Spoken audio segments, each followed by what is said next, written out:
50% target was definitely a daunting goal.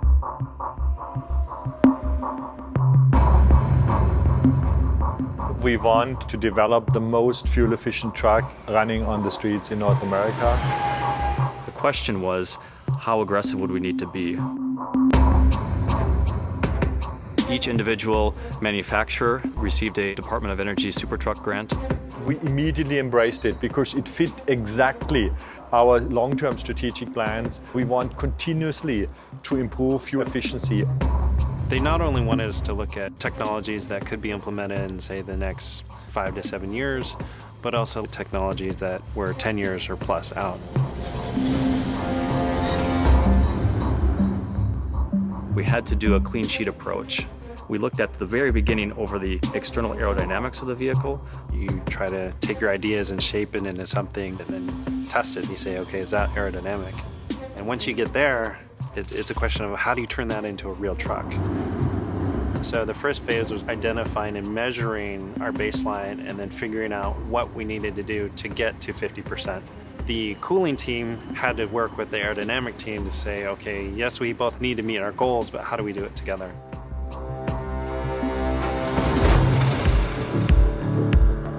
Within the SuperTruck program, we are able to leverage the knowledge and expertise of the global Daimler organization. Experts within North America, both in Portland as well as in Detroit.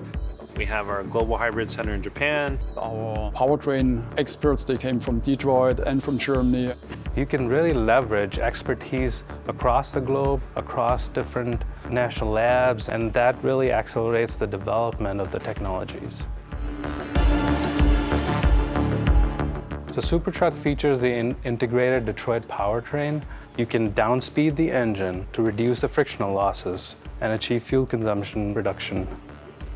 In order to overcome the trade-off between aerodynamics and cooling, we came up with an innovative grille design. So open the grille only in times when cooling required and close the grille under high vehicle speeds in order to improve aerodynamics.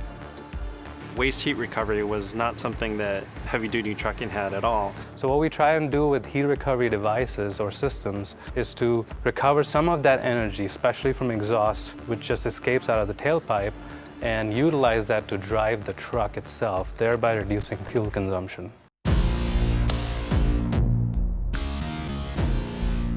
The contribution to trailer aerodynamics was certainly a very surprising thing to us. We looked at the nose cone, trailer side skirts, and the boat tail.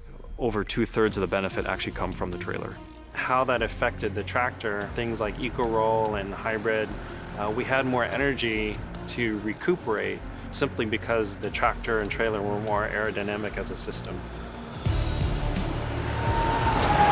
At the end, we achieved 115% freight efficiency improvement on public route in Texas between San Antonio and Dallas. We also saw better than 12 miles per gallon fuel consumption, which is amazing. Never heard about in the industry.